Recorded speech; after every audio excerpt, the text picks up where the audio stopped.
Good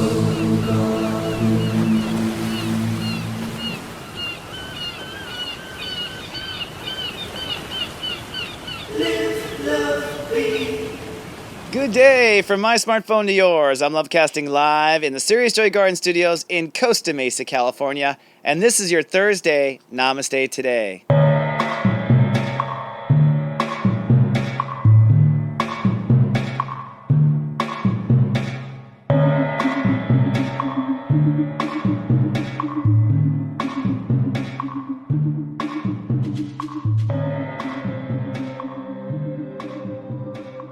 Good day and namaste. Welcome to Namaste Today. My name is Christopher Oteki. I am a psychic astrologer and the Sensei to Serious Joy, here to stand in my heart and Sensei people into theirs. This webisode is for Thursday, October 29th, 2015, and today the human walk has progressed to Step 6, Scorpio. Now, if you're just joining, welcome. So great for you to join us. I've been so grateful for people who've been telling others about my show. Very much. It's the greatest thing a person can do, really, is to share me with others. And I just want to review for those people who are just showing up. We're in the state of Scorpio. The state of Scorpio is the part of the human consciousness that deals with lines, limits, and boundaries. And, you know, people take boundaries for granted, but they are so important, and they really define and improve quality of life. We're going to be talking about that through this whole month in Scorpio. I'm also going to start letting out some psychic secrets here starting in tomorrow, Friday's show, but that's a boundary, right? But today we finally reached Step 6 of Scorpio, so we're finally going to reach peaceful boundaries. Step 6 is I receive. It is giving and receiving as relationships, and so it really has to do with the boundaries necessary for relationships. So if you've been really struggling the last 4 days with boundaries or having breakdown or having issues with relationships, today's the day you'll probably put in place the right boundaries. And that brings us to today's topic, which is good fences make nice neighbors.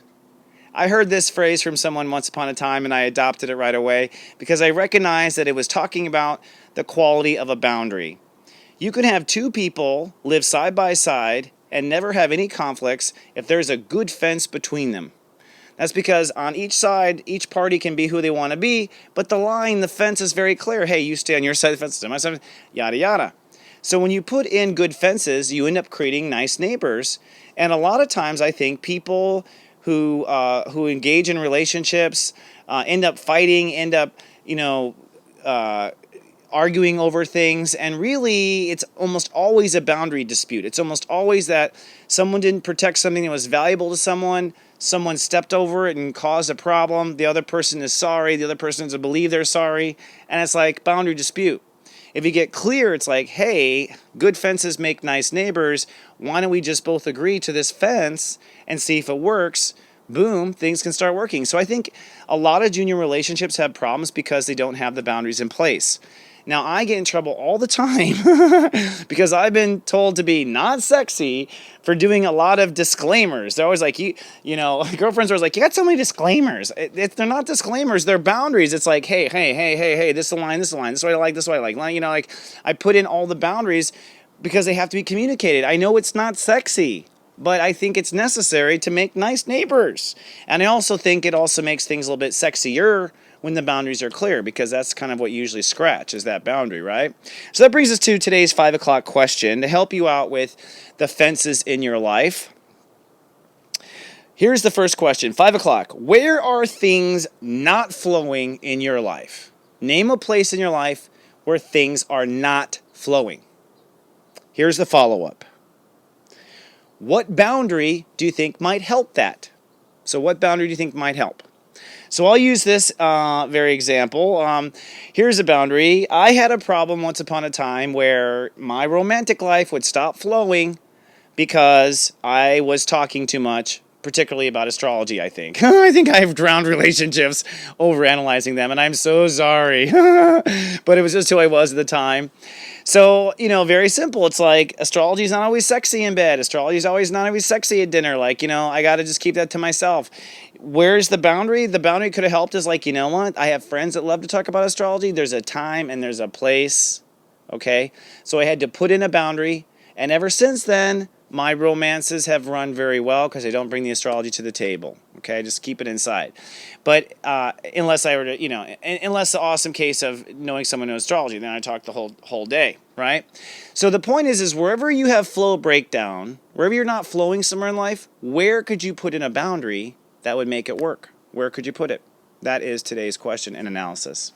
So before the sun sets here in sunny, beautiful California, let's take a look at the planets and my guides and see what else advice we could give for you today. What other advice? I'm like, really? So funny. They took me to Jupiter, and indeed, sorry, I was excited there.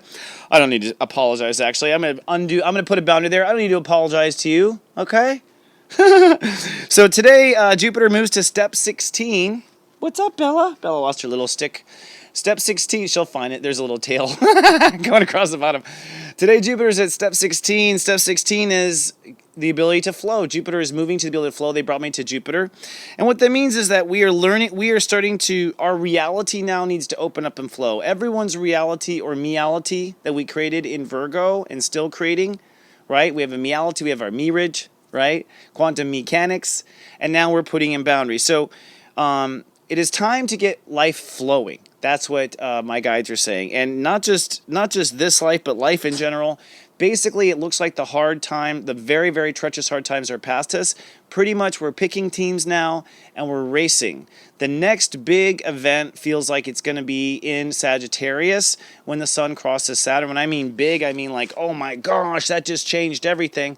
And I'll look up the date for that and someone on my site at soulgarden.tv, I'm sure Judy will probably look it up for me before I get a chance. Thanks, Judy.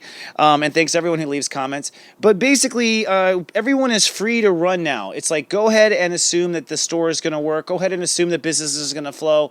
Go ahead and open things up to flow is what my guides are telling me. That Jupiter at 16 means it's time to open. Now, Jupiter at 16 means that when you find something that flows really well, you want to put boundaries around it and protect it, okay? Because that's pretty much holy. 1 + 6 makes 7. And that's a holy thing. In other words, it's God sanctioned. Today, Mercury is at step 24, Libra. My goodness. And what that means is that our mind is going to also at the same time really understand that high 6 of where things flow. So Mercury's at a high 6. The sun is at step 6, Scorpio. I think the next 24 hours are very much about opening up business and opening up flow. The last thing I'll say here in regard to today's flow has to do with the moon. The moon is going to be in Gemini today. And, yesterday we were talking about certain boundaries around the mind, certain boundaries about thoughts. Well, today you might have to actually play out those boundaries. So today, be conscientious of what you should say or shouldn't say. You might find that it does stop or start the flow. Even though today's boundaries are technically working on keeping things flowing, a lot of that is people's mouth. Okay, so sometimes information is appropriate, sometimes information is not appropriate. Keep that in your mind today, they say.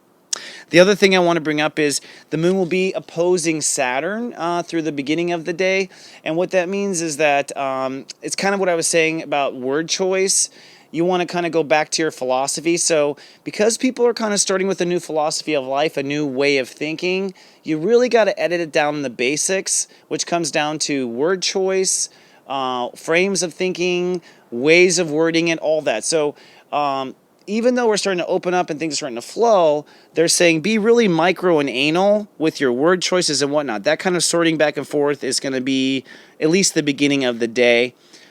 And the last thing they say is to listen to your intuition, because a lot of people are being guided to some nice magical doors opening up. Mars is at step 21 Virgo, and that means that with that, if once things are flowing and your energy is good and you've worked out the language and things and your boundaries in place, you got your fences to make nice neighbors, they're showing me new opportunity open. So some of that comes from teamwork, some of that comes from surprised support, and some of that comes just from harvest of your hard dedication. Okay? That's all I'm going to say for today. I will save the rest for tomorrow's Halloween special. Folks, I'm so grateful that you are watching my show. Remember, if you're on YouTube, please be kind and do subscribe. If you'd like to watch my show without commercials and leave a comment, come on down to the mothership at soulgarden.tv. And if you'd like to be alerted of my serious alerts, you can follow me on Twitter at @Siwateki. I'll see you tomorrow with more. Until then, remember, I do love you, and live, love, be.